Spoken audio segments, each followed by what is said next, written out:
Lucas 12, 6 e 7 vai dizer assim, preste atenção. Homem hoje ali, gente. Oh, meu filho, Deus abençoe. Não se vendem 5 pardais por 2 assês? Contudo, nenhum deles é esquecido por Deus. Vamos fazer o seguinte, para facilitar, põe na NAA para mim, por favor. Não se vendem 5 pardais por 2 moedinhas? Entretanto, Deus não se esquece de nenhum deles. 7. Até os cabelos da cabeça de vocês estão todos contados. Não temam, vocês valem bem mais do que muitos pardais. Feche seus olhos, vamos orar. Pai, em nome de Jesus, eu quero pedir ao Senhor, ó Pai amado, que o Senhor fale conosco aqui nesse restinho de tempo que nós temos. Deus, que essa palavra ela chegue ao coração dos teus servos, dos teus filhos de uma maneira sobrenatural. Que o teu Espírito Santo, ó Pai amado, possa nos trazer o entendimento do que o Senhor tem para nós aqui nessa noite. Que haja verdade, que haja entrega e que acima de tudo compreensão. A sua palavra não volta vazia e eu sei que isso também não vai acontecer aqui hoje. Porque a sua palavra é como uma semente que está sendo plantada, a qual nós sabemos que é o Senhor quem dá o crescimento. Se você também crê nisso, aplaude e glorifique o nome do nosso Deus em nome de Jesus.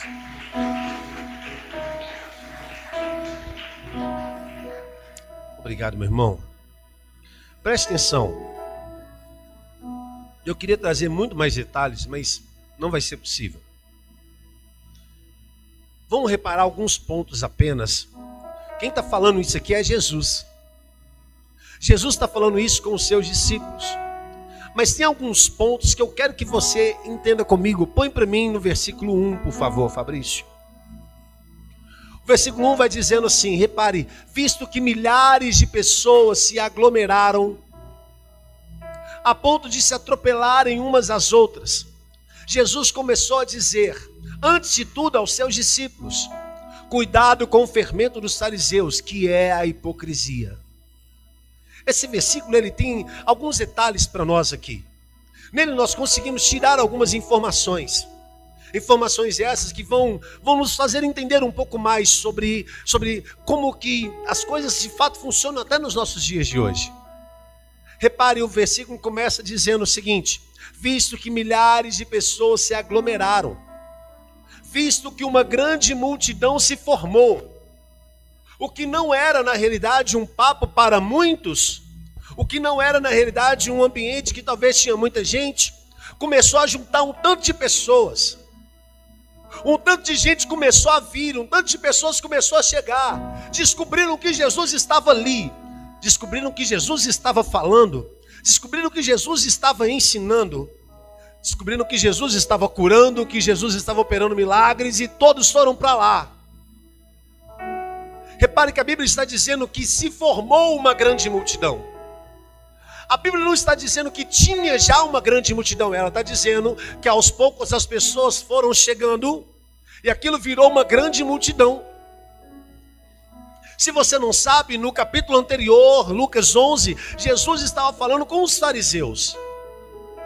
Jesus ele estava falando com os fariseus e o versículo 11 ele vai finalizar dizendo que os fariseus começaram a se juntar e começaram a pressionar Jesus, fazendo ele responder algumas perguntas, porque eles estavam tentando arrumar um jeito de pegar Jesus.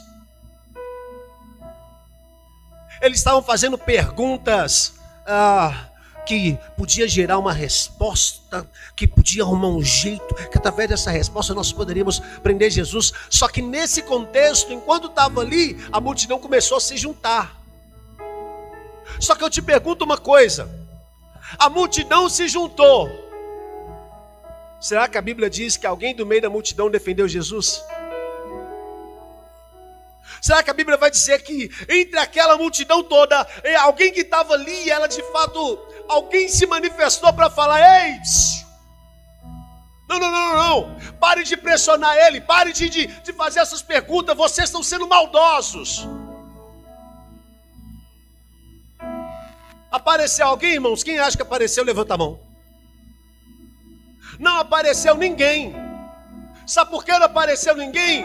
Porque no meio da multidão não aparece ninguém para defender o reino. Porque multidão não defende reino. Multidão não entende de reino.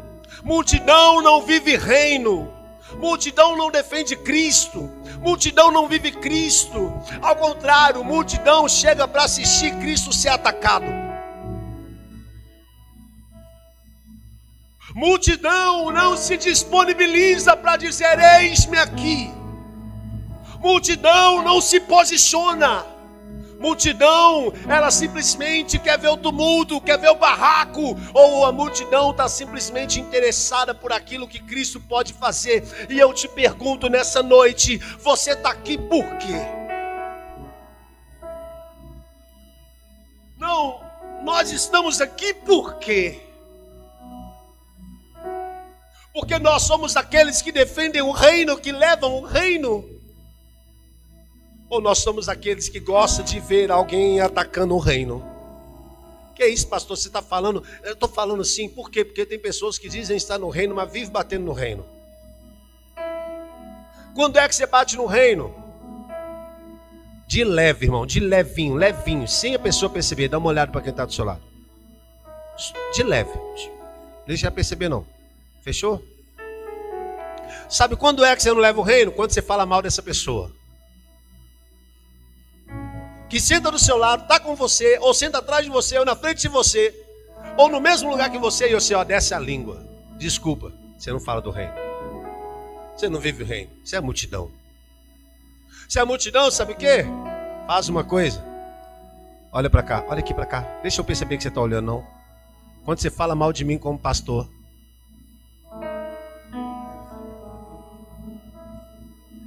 você não carrega o reino, sabe o quê? Quando você fala mal daquele cara ali, ó. Você não carrega o reino quando você bate no próprio ambiente que carrega o reino.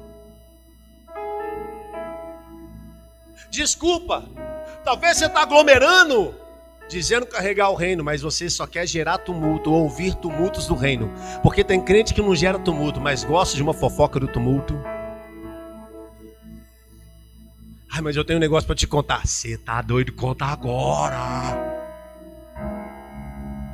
Não, tem negócio, mas tem que ser em off, Daniel. Tem que ser em off. É em off? Eu não vou nem falar não, que daqui a pouco você vai entender. Deixa eu te falar uma coisa. Quem precisou agir escondido foi Judas. Você não vê nenhum outro discípulo agindo escondido, porque só precisa de escuridão quem tem intenção de trair. Judas agiu à noite, não agiu durante o dia, porque a escuridão revela a intenção que você tem. Desculpa, encheu de multidão. E sabe o que a multidão fez? Todo mundo estava lá com um único objetivo. Qual que era o objetivo? O objetivo é ver Jesus. O objetivo é ter interesse pelo que ele pode fazer. É me cura, me transforma, me faz isso, me faz aquilo outro, faz aquilo. Mas ninguém para defender. Eu te pergunto, se Cristo puder contar com você para você defender o reino, você está disposto para isso? Não, vamos lá. Eu sei, vou falar uma coisa, uma realidade que não é a que nós vivemos. Mas de fato, se Cristo virasse para você, se alguém virasse para você e falasse assim: ei, ou você morre, ou então você tem que largar essa igreja e negar o seu Deus. Você está pronto para morrer? Você vai falar assim: pode matar, isso não dá nada não. Não, mas você vai, está demorando para matar. Mata logo aí. Mas nós vamos te matar mesmo, mas dá um tiro aqui, só para acabar rápido. Você vai falar: não, misericórdia. Deixa eu só fazer um negócio ali. Não venha anunciar o reino comigo, não. Deixa eu só despedir dos meus pais primeiro ali. Deixa eu só enterrar meus pais. Deixa eu só acabar de fazer isso aqui. Deixa eu só acabar de fazer aquilo outro. Ei, desculpa, me perdoe, mas tem hora que as atitudes revelam se você está no meio da multidão e é multidão, ou se você está no meio da multidão e é discípulo. Porque de todo mundo da multidão, repare, é que esse negócio, a multidão foi aumentando, sim ou não? E os discípulos foram aumentando? Tanto quanto a multidão? Quem crescia mais? O número de multidão ou o número dos discípulos? A multidão sempre tende a crescer mais do que os discípulos.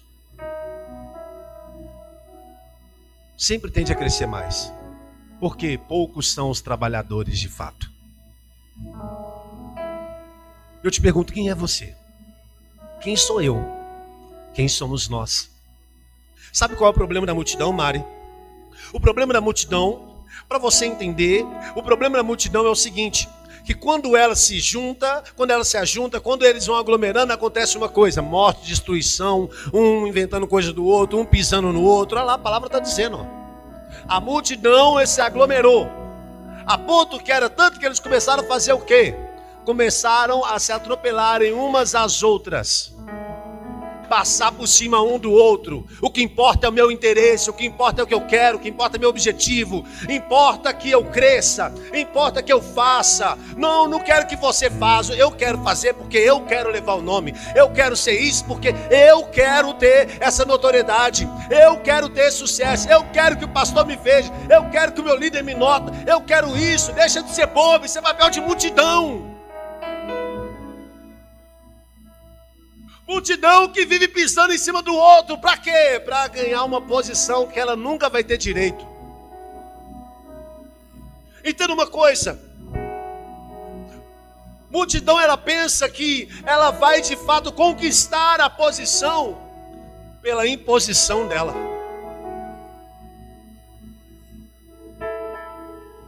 Não.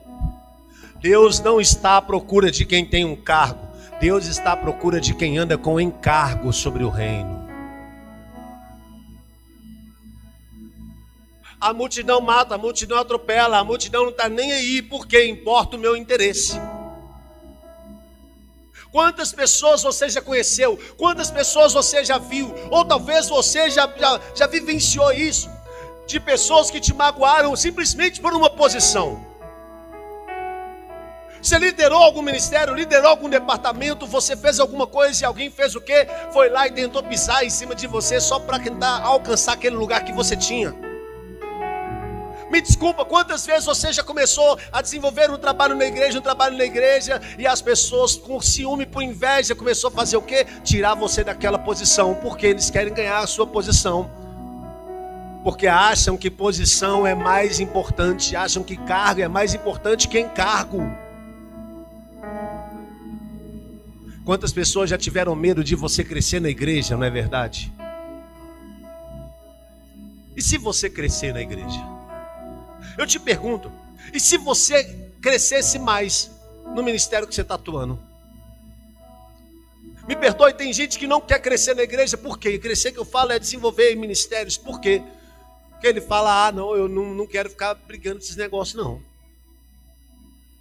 Eu não quero esse tumulto, esse negócio. É verdade. Mas eu preciso que você entenda que quem vive batendo em quem faz o reino é multidão, gente. E é tão específico que no meio da multidão tem quem? Capítulo anterior. Sabe quem tem no meio da multidão? Fariseus. Fariseus eram pessoas que não tinham conhecimento nenhum. Eles eram ignorantes de conhecimento. É isso, irmãos? Os caras conheciam muito. Estou falando besteira, pastor Ramon? Estou não. Os caras conheciam muito, Zinho. Você falava de qualquer lei, qualquer coisa que eles falavam, não, porque eu sei. Mas estava lá no meio da multidão. Desculpa, só saber onde está escrito não significa que você vive o que está escrito. Você pode conhecer o que for, pastor. Você quer dizer que todo mundo que conhece o que está escrito não vê o que está escrito? Não é isso que eu estou dizendo. O que eu estou falando é que no meio da multidão, no meio dos que batem, tem gente que se diz, fala assim, eu sei, eu conheço, porque eu sei ler isso aqui. A questão não é se você sabe ler, é se você sabe viver isso aqui. Tem gente que não sabe ler isso aqui, mas vive isso aqui na prática. Pastor, você quer cobrar de gente uma perfeição? Danado não é uma perfeição danada, porque eu também sou imperfeito, irmãos. Eu também não sou perfeito. Eu tenho as minhas falhas, eu sei disso. Mas, irmãos, eu quero dizer para você, tem que ter em nós um sentido para o arrependimento, mas chamado para o arrependimento. Por quê? Porque senão nós seremos a multidão no meio, andando junto com os discípulos. A multidão andava junto com os discípulos também. Só que tem um detalhe da multidão que você talvez não vai notar. A multidão viu os milagres. A multidão, ela viu Deus operando, Daniel. A multidão, ela também recebeu cura. A multidão, ela também viu milagres. A multidão também ouviu as promessas. Mas a multidão não tinha uma coisa que os discípulos tinham. Sabe o que? Intimidade com o Pai. Prova, pastor, eu te provo. Olha lá para você ver. No meio da multidão, os fariseus começou a chegar a multidão. E a multidão começa a chegar todo mundo. E quando a multidão começa a chegar, é natural que, irmão, se a multidão está chegando, ela esperava alguma coisa de Jesus, era natural Jesus falar para a multidão. Mas antes de falar com a multidão, Jesus começa a falar com o discípulo primeiro. Deixa eu te dizer uma coisa, existem coisas específicas que Deus não vai compartilhar com a multidão, vai compartilhar só com o discípulo. Você não está entendendo? Tem coisas que Deus não fala com a multidão, Deus só fala com os discípulos. Você não entendeu ainda? Por isso que multidão, ela parece surda espiritualmente. Não é que ela parece surda, é porque tem coisa que só discípulo vai entender. E ele vai fazer o quê? Olha lá, Jesus começou a dizer, antes de tudo, a quem? Aos seus discípulos. Por isso que tem coisa que Deus vai falar com um e não vai falar com o outro. Por isso que tem vezes que preste atenção, irmãos. Tem hora que parece que nós estamos vivendo um carrossel. Carrossel não, uma montanha russa. Porque a montanha russa ela não faz assim, ó.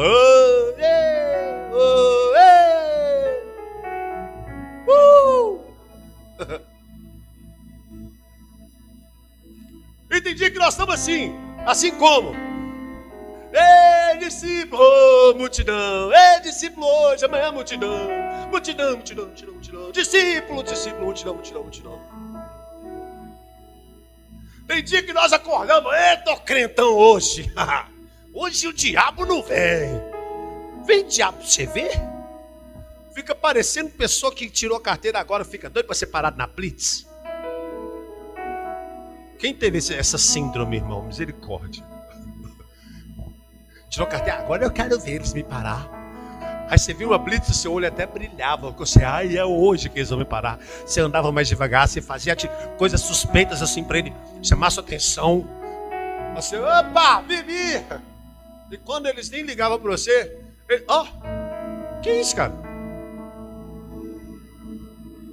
Deixa eu te falar uma coisa aqui, talvez você não consegue compreender. É que eles vão parar apenas quem tem atitude suspeita mesmo de ter alguma coisa errada. Não é que finge ter uma coisa errada, é quem tem atitude de coisa errada. Isso é fácil notar. Tem dia que super multidão, tem dia que nós somos super discípulo. Só que tem um detalhe. Aí quando chega nesse ponto, tem dia que Deus está falando muito com a gente, mas tem dia que Ele não vai falar nada. Por quê? Porque no momento que Ele não está falando nada, é justamente o momento em que Ele está, que nós estamos como? Multidão ou como discípulo? Mas tem hora que mesmo como discípulo, Ele vai ficar sem falar nada com você. E olha a lógica, Renato Cartilene, olha essa lógica. Por quê? Porque, irmão, não dá uma raiva na gente, não dá. Quando a gente ora e Deus não fala com a gente, não dá um negócio na gente. Ele fala, por que você não fala? Eu tô orando. Aí em cima aí. O que isso? Eu tô orando. Sabe, deixa eu te contar. Esse momento é o pior, que você está como discípulo. Mas discípulo, ele também está acostumado a ouvir a intimidade com o Pai, só que ele é tão íntimo do Pai, que Tem hora que o pai nem precisa falar com ele, o pai é calado, e ele sabe que o discípulo é discípulo. Só que tem um ponto. Tem hora que, quando o discípulo recebe o silêncio de Deus, sabe o que ele faz? Vira multidão. Quem já passou pelo processo do silêncio de Deus aqui? Quem já orou e Deus não falou nada? Quem já orou e Deus parece fazer assim, ó, tô nem aí pra você. Irmão, já teve dias de silêncio e parecia que era silêncio dobrado. Já teve dia em que parecia que eu estava sendo castigado. Mas não é um castigo.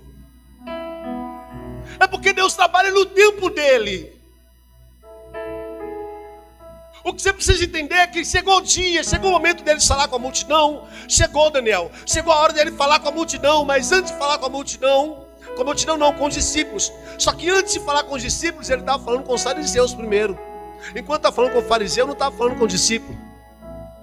Os discípulos estavam em silêncio, mas o fariseu estava falando. Aí tem hora que a gente começa a bugar nisso, que a gente fala engraçado, fulano que nem é crente abençoado. Fulano que nem é crente, Deus fala, Deus opera, Deus faz milagre. E eu que sou discípulo não estou. Aí você fala o quê? Quer saber? Tira a capa de discípulo. Agora vou ser multidão. Vou pecar, não vou orar nunca mais. Vou sair da igreja, vou largar tudo. Porque Deus não está me respondendo. Deus é mau, Deus é injusto. Deus é isso, Deus é aquilo outro.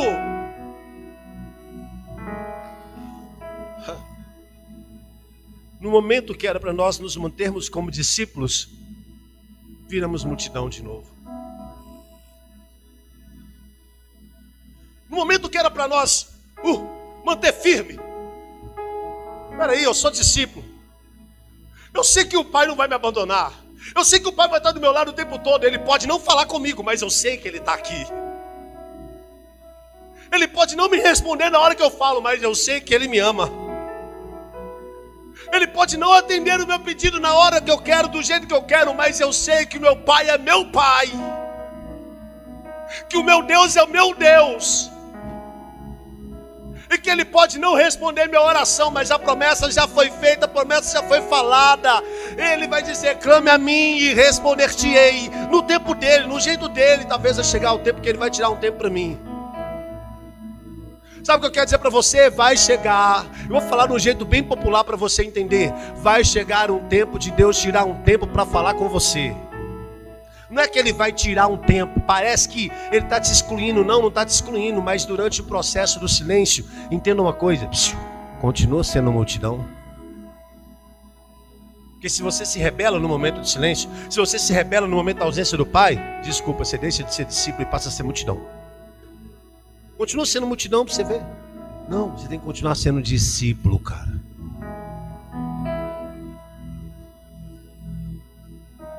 Não vira para o lado e pergunta para o seu irmão, não, olha para você. Você está sendo multidão ou discípulo no momento de silêncio de Deus?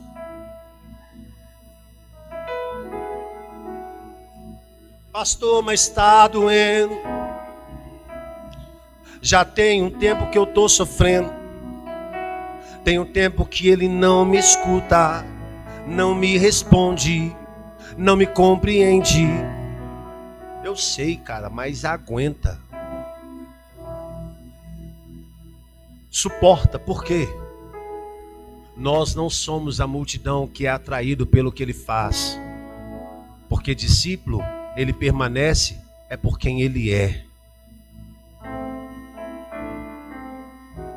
Será que depois de abrir o mar, tu ainda irás murmurar?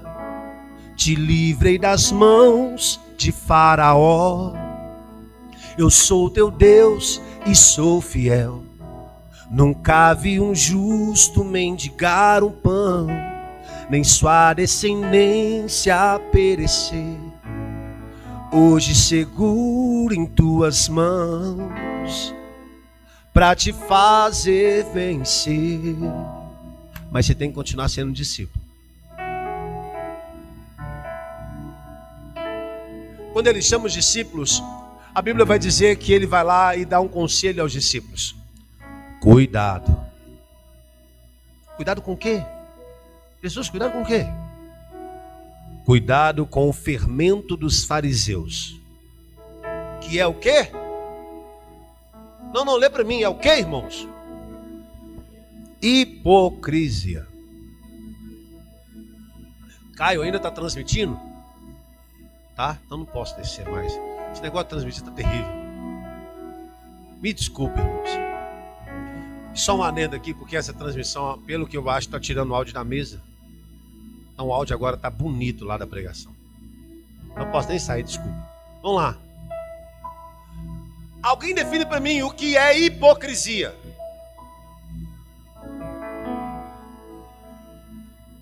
Meu tempo está passando, o que é hipocrisia? Eu vou ficar até 9h30. Vai, isso me ajuda. Como é que é? Vem cá, Priscila, fala aqui no microfone que eu não posso mais, não.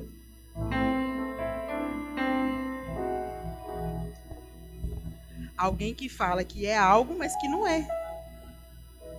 Tá certo, irmão? Obrigado, Priscila. Irmãos, nós nunca vimos alguém com hipocrisia de pertinho. Nunca vimos isso não, mãe. Você tá doido? É verdade, sim. Nunca vimos isso, Gerson, nunca. Isso aí parece aquela coisa que nós temos que ir no zoológico para ver de longe para não pegar. É, né? Literalmente. Só que presta atenção nesse detalhe aqui, ó. Hipocrisia. Jesus, ele está falando assim, ó. Por que ele compara hipocrisia com fermento? Já parou para você pensar nisso? Você vai entender quando você passar assim, ó. Entender, você que cozinha, Martinha está ali. Não que as outras não cozinham, mas Martinha é referência nisso ali. Martinha. Precisa colocar muito fermento para o bolo crescer? Não. É tipo, se coloca um tanto assim de massa, tem que ser um tanto assim de fermento? É a medida certinha, não é? Mas o que é maior, a massa ou o fermento? A massa é sempre maior que o fermento. Jesus está falando assim, cuidado com o fermento dos fariseus, que é a hipocrisia. Por quê? Você não precisa de muita hipocrisia, só precisa de um pouquinho para fazer crescer toda a massa. Só precisa de um pouco de fermento para fazer todo o restante crescer. Ele está falando, cuidado com os que se dizem saber de tudo.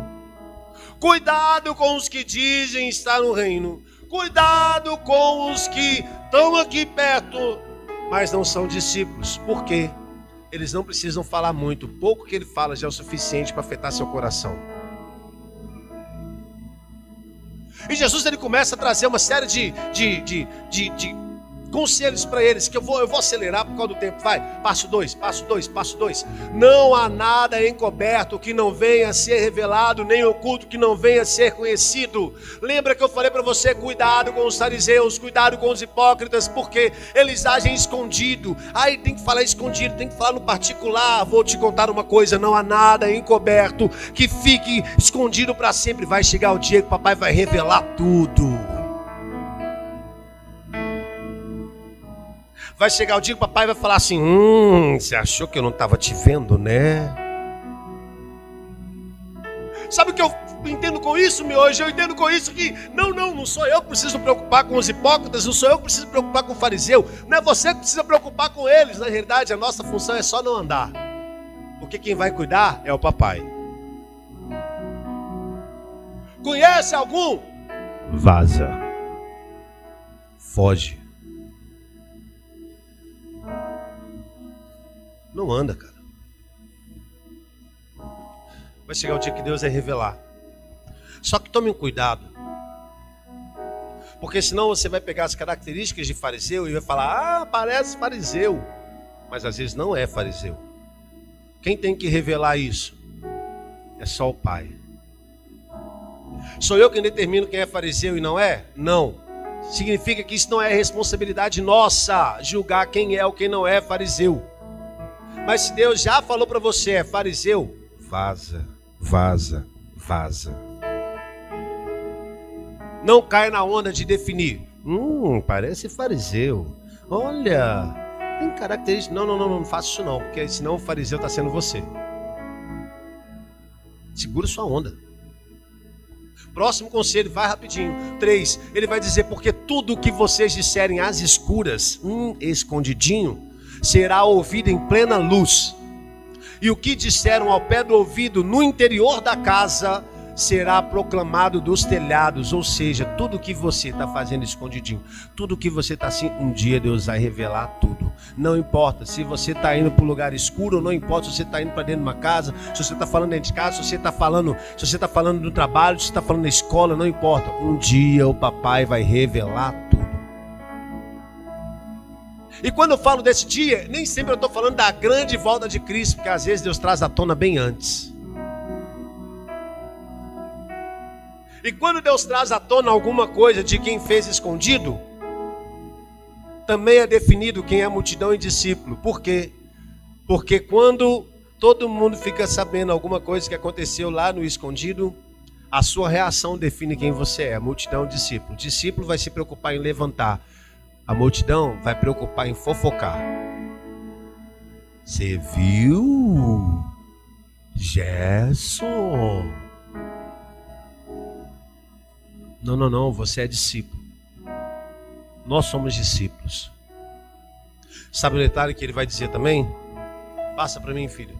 Digo a vocês, discípulos, meus amigos. Cara, já parou para você pensar? Jesus virando para eles e falando, vocês, eu digo a vocês, meus amigos. Jesus chamando alguém de amigo. Já parou para você pensar o peso que isso traz? Já parou para você pensar o tapa de luva que Jesus dá em nós? Quando ele chama os discípulos de amigos. Aqui era a primeira vez que Jesus estava chamando os discípulos de amigos. Primeira vez que Jesus vira para eles e fala assim, digo a vocês, meus amigos. Imagina os discípulos. Fala de novo essa palavra, Jesus. Amigos. Olha que contraste. Jesus, o Filho do Deus vivo, o Verbo encarnado, ele virou para alguém tão imperfeito e disse o quê? Meu amigo.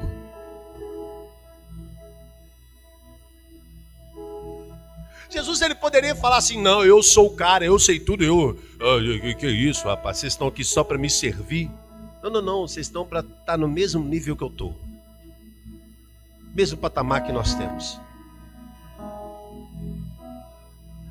Essa frase de Jesus de amigos é tão poderosa, porque quando Jesus chama eles de amigo, mesmo Jesus sendo, em tese, na nossa cabeça, superior a eles, quando Jesus fala, vocês são meus amigos, o que ele está fazendo?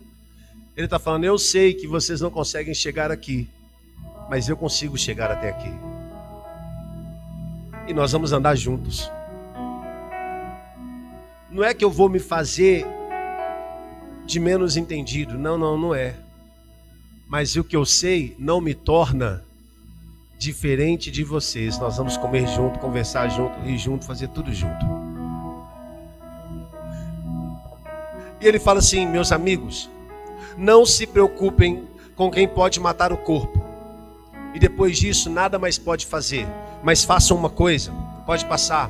Preocupem com quem pode matar o corpo. E depois que matar o corpo, pode lançar também no inferno. Sim, digo que a esse vocês devem temer. Ele está falando de quem, irmãos?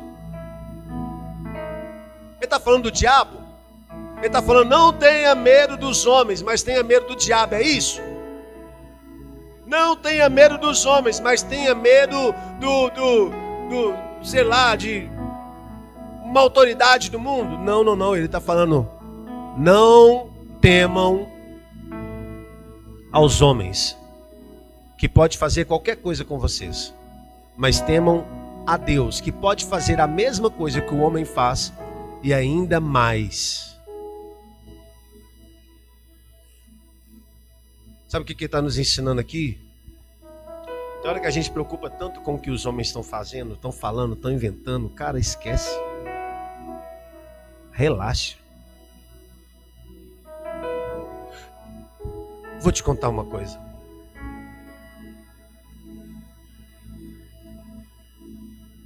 Às vezes nós nos preocupamos tanto com o que o cara fala de nós, com o que a irmã fala de nós, a pessoa fala de nós, mas não nos preocupamos com o que Deus está dizendo sobre nós. Quem já teve essa preocupação, com toda sinceridade, irmãos, quem já parou e pensou assim, rapaz, o que Deus está pensando de mim? Alguém já teve esse pensamento? O que Deus está pensando de mim enquanto pessoa, enquanto ministro, enquanto pai, enquanto qualquer coisa? O que Deus está pensando a meu respeito? O que Deus está pensando sobre nós? O que Deus está pensando sobre mim? O que Deus está pensando sobre você? Você é a última Coca-Cola do deserto.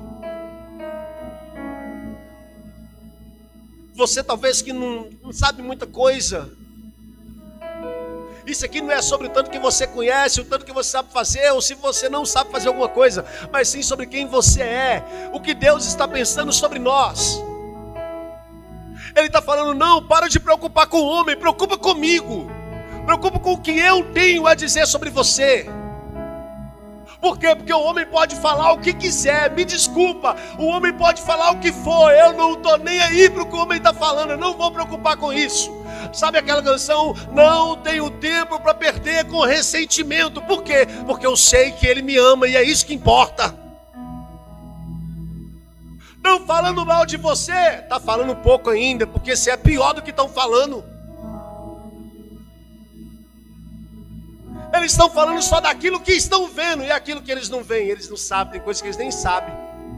Ou seja, estão falando pouco, estão falando de mim, estão falando pouco, estão falando de você, estão falando pouco. Nós somos muito pior do que nós pensamos.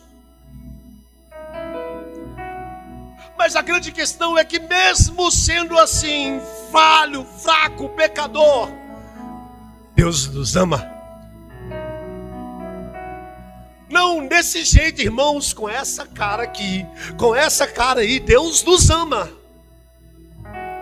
Com esse penteado, com essa roupa, com essa sandália, Deus te ama. Então quer saber? Eu não vou ficar mais me importando com o que vão dizer. Eu não vou pensar mais com o que vão falar. Isso não é o meu foco, não é o meu objetivo. Então quer saber de uma coisa? Eu quero saber agora uma coisa. O que Deus está dizendo sobre mim. O que Deus está dizendo sobre você. Pouco importa o que vão falar. É o que Ele está dizendo. Por quê? Porque o que Ele fala, sim, isso faz diferença. Porque o povo quando me olha, o povo quando te olha, eles vão ver só por fora. Mas Deus, Ele vai sondar o coração. Então o que Ele fala, aí sim dá peso, porque Ele conhece de verdade. E Ele conhece tanto, passa para mim por favor, que o versículo 6 vai dizer para nós da seguinte forma: não se vendem 5 pardais por 2 moedinhas. Entretanto, Deus não esquece de nenhum deles. Ele está trazendo o contexto de um pardal. Falando, o pardal, eles não pegam pardal e vendem pardal por 2 moedinhas? Vende. Mesmo os pardais, eu não esqueço de nenhum deles. E ele vai concluir dizendo, no próximo versículo, ele vai concluir falando assim: até os cabelos da cabeça de vocês estão todos contados, não temam, vocês valem bem mais do que muitos pardais. Sabe o que Deus está dizendo para você hoje? Para de preocupar com o que vão falar, com o que estão dizendo, com o que vão inventar, ou com o que estão afirmando. O que importa é o que eu estou pensando sobre você, o que eu digo sobre você, o que eu sinto sobre você, meu filho. Por favor, entenda de uma vez por todas: você vale muito para mim, você é importante para mim, e eu preciso que você entenda isso nessa noite. Por favor, compreenda, não sofra com o que os homens falam, mas se preocupe com o que eu penso. porque eles não te amam como eu.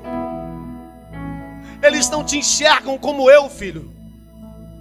Eles podem ver sua falha, mas eu vejo seus joelhos dobrados. Eles podem ver o seu momento de tristeza, mas eu vejo você no quarto lá pedindo: Senhor, por favor, vem com provisão. Eles podem ver a sua falha, eles podem ver o seu fracasso, mas eu conheço você tão bem que eu estava com você no dia que você estava comemorando aquela vitória que você teve. Eu estava com você quando você estava chorando. Eu estava com você quando você estava falando: Senhor, eu não estou aguentando mais. Senhor, eu não estou suportando mais. Eu vim dizer para você hoje, meu filho, por favor, pare de preocupar com o que os outros estão falando, porque eu penso coisas bem melhores e bem maiores que eles. Tire o foco do homem da terra e passe a focar no homem aqui do céu, porque daqui do céu eu mando um recado para você: eu te amo, eu te cuido, e deixa comigo, porque eu vou agir na sua vida. Você vale muito para mim, você é importante para mim, e não importa o que vão dizer, porque o que eu penso sobre você é maior do que tudo. E quantas vezes você se achou inferior aos homens? Quantas vezes você achou que você não valia nada? Quantas vezes você achou que você não era importante? Deus está dizendo: você é sim. Por isso que para você eu fiz algo diferente. Eu disponibilizei para você a graça, e a graça te fez agora ser filho. Não. Entenda uma coisa: quando falam do filho, estão falando do pai. Eu vou me posicionar, espera.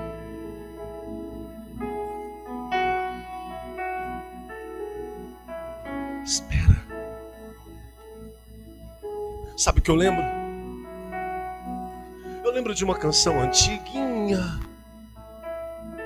que ela fala assim: olha, quero que valorize o que você tem. Você é um ser, você é alguém tão importante para Deus. Lembra dela? Chega de ficar sofrendo angústia e dor. Deixa esse complexo interior, dizendo às vezes que não é ninguém. Como profeta, eu venho falar do valor que você tem. Eu venho falar do valor que você tem. Sabe qual é o valor? Ele está em você. O Espírito Santo se move em você, fazendo gemidos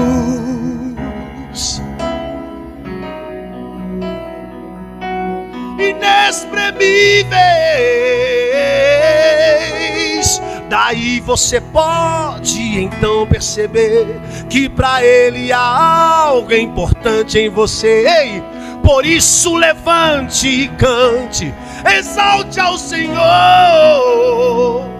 Você tem valor.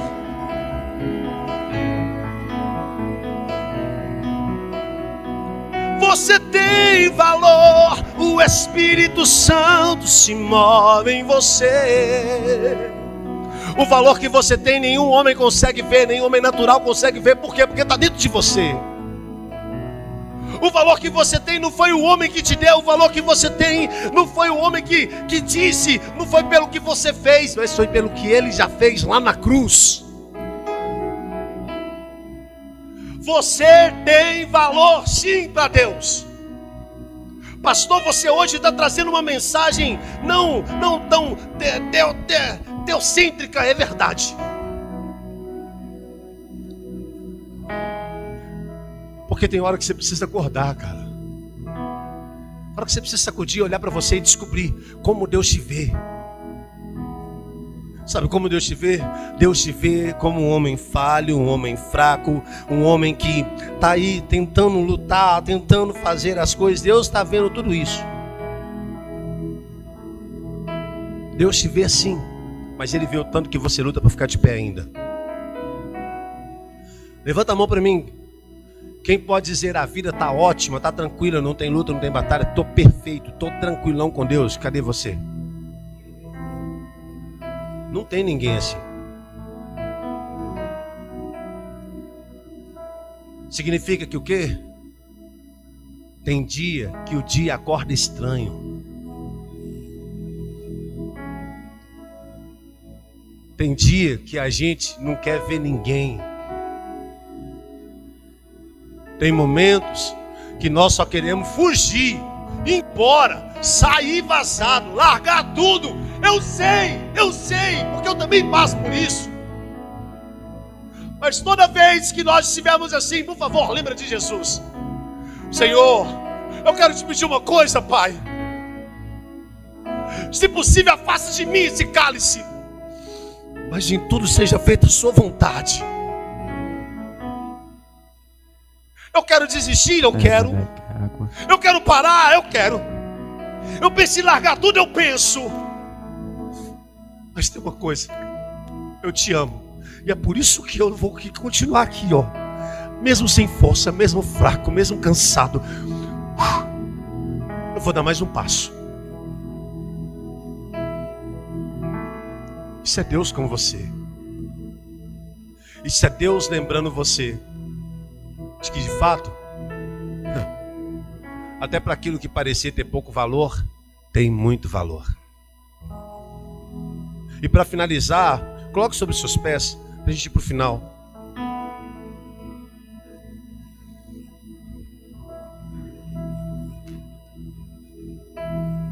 Repare.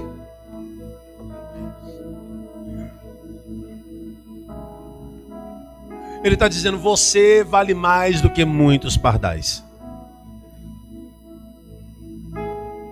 Você vale mais que muitos pardais. Só que tem um detalhe.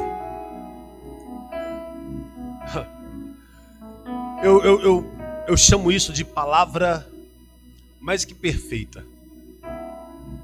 É quando a palavra ela vai se encaixando, tudo bonitinho, tudo certinho, Senhor.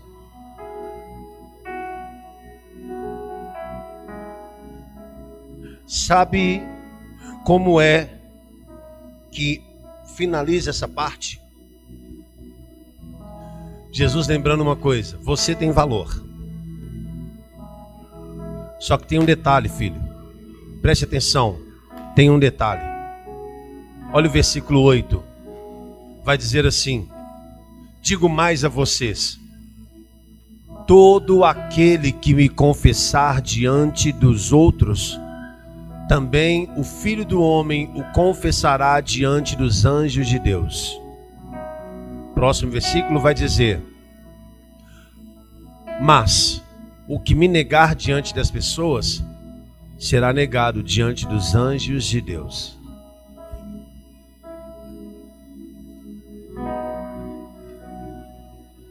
Fala sério. Quantas vezes você, talvez por causa do seu problema, você pensou em largar tudo, sair vazado, chutar o balde?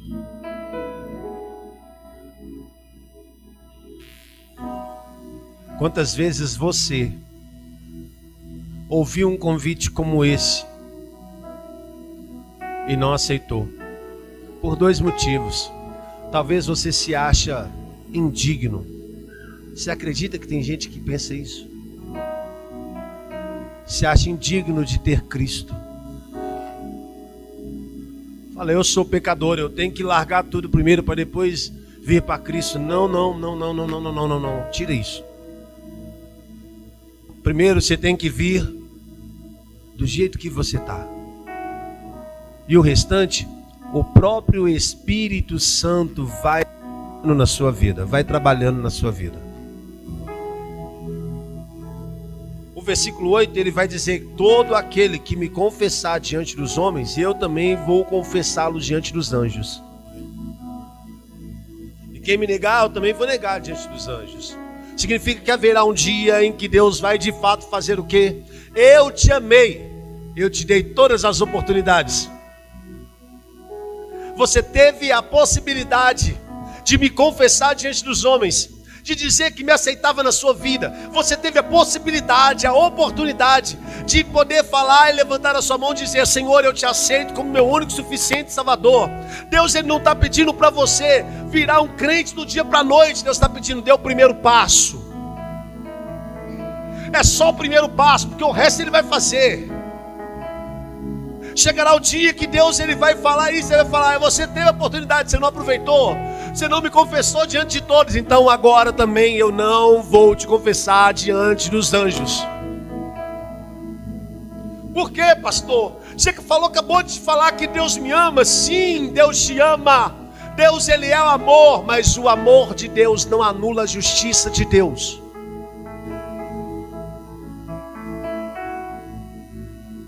Por isso eu quero perguntar aqui nessa noite: se tem alguém aqui que entendeu tudo que foi falado, alguém aqui que entendeu que você é de fato importante para Deus, que Deus te ama verdadeiramente, Ele só precisa que você tome o primeiro passo, que é aceitar Ele como seu único e suficiente Salvador.